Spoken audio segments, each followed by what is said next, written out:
Hey guys, it's Bill. We're going to be talking about Good Morning, which is a 1959 Japanese film directed by the late great Yasojirū Ozu. While most of Ozu's filmography tackles very serious existential topics, Late Spring or Tokyo Story is great examples, I feel as if Good Morning is his most lighthearted piece of work. At its core, this tells the classic intergenerational story Ozu is known for making. We follow two young boys who take a vow of silence in defiance of their family for not wanting to buy them a television, something their neighbors already have. Surrounding this family is a very wide variety of characters, all living in the same suburban community with their own unique tales. It's kind of like a Wes Anderson film. Everyone's so kooky and unique. The housewives, they gossip about a neighbor purchasing a washing machine. The fathers drink away their anxieties of struggling to provide for their families. Typical fun stuff.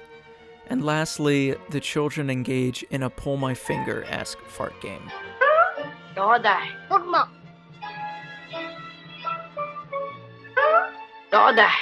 Yeah, I know. I was a bit confused when that first happened. I didn't know if that was a fart or not, but clearly it's a fart. And this is by far Ozu's most warm film I've ever seen from him. The fact that the children are the central viewpoints definitely show what tone he's trying to convey. There's a sense of joy you can't help but feel while watching it. The community is structured so well that it appears like a genuine slice of life Ozu was able to film. Also, my god, this is filmed so adorable. Every child has a charm to their character. From the boy convincing everyone to eat pumice powder, to the one in the group that always shits his pants when he tries to fart. The fact that the film starts and ends with him coming home, hands behind him, asking his mom to get him new underwear is so hilarious. While the adults are definitely more dull than the children, their traditional vocabulary can equally be as funny, where the polite dialogue sometimes teeters on the cusp of ridiculousness. The youngest of the two sons, in particular Isamu, is a straight-up scene stealer in my opinion. From his English, "I love yous," Of course, madam. I love you. Baka ne. to him holding up the OK sign when he wants to speak, Masahiko Shimatsu's character easily goes down as one of my favorite child performances in film. Also, fun fact, he plays the boy that gets kidnapped in High and Low, which is another excellent Japanese film. Although the charm and warm energy is the most notable aspect of the film, the title Good Morning explains exactly what it is. We see all three generations mingling in a time where Western culture and consumerism begins to overtake their community. The older adults, like the parents, wear traditional kimonos and suits, greeting each other superficially with the hellos, how are yous, and goodbyes. The younger adults wear Western clothes and begin to learn English, ditching the kimonos but still adhering to the greetings. The children, on the other hand, are completely distanced from the adults. They want to spend their time watching baseball and learn English as a requirement. And the vow of silence is essentially a way of showing how they not only disregard the traditional greetings, but the Japanese culture entirely. It's very fascinating seeing all the members of the main household interact, as well as the neighborhood as a whole. While the children don't consider these greetings all that important, the housewives use them as valuable assets in their gossiping tactics. "Oh no, the boy didn't greet me? There must be something sinister going on in that house." In a way, Good Morning is a satire on the progression of Japanese society. And the fact that this is one of Ozu's first films in color just shows how obvious he's trying to make it. No matter how warm or light the feeling of this film is, you can't help but realize that the American culture is wiggling its way into the homes of these people. The parents know it, and they don't want it.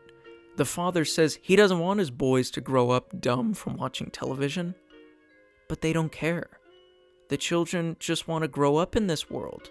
They want the traditions to be replaced with wrestling and baseball and Saturday morning cartoons. And the sad thing is, it's always out with the old, in with the new. Just look at how our society's progressed in the last 20 years. Hell, I'm writing this review on a piece of electric glass. Who knew that would happen in the 20s? 1920s, I mean. For the children, it ends with their revolt of victory, and the television is theirs. But for the parents, it's a sad defeat, knowing that their old world is rapidly aging. That's a Bob Dylan quote right there. It really makes you think how much your life has changed in the past, however many years you've been alive. The fear of uttering, "back in my day," is very apparent in our world, and it brings me a sense of peace and comfort knowing that eventually everyone will utter that in time. Maybe that's why Ozu brought us this message with such a light-hearted tone. In the end, he knows his old ways are through, but the prospect of new ideas and brighter futures brought him a peace of mind in saying good morning to the new world we'll discover. してみな。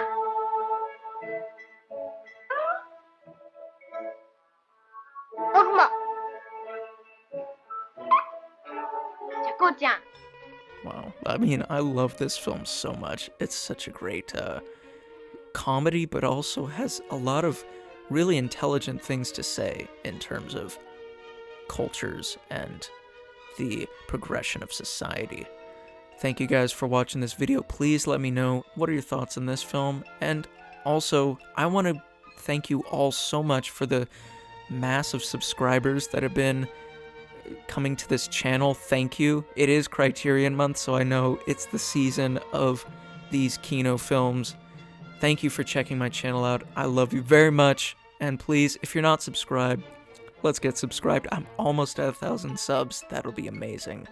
Look forward to my next 2 Criterion hauls and maybe a couple other videos sprinkled in between. Thank you guys as always. Have a good day, and it's been Bill.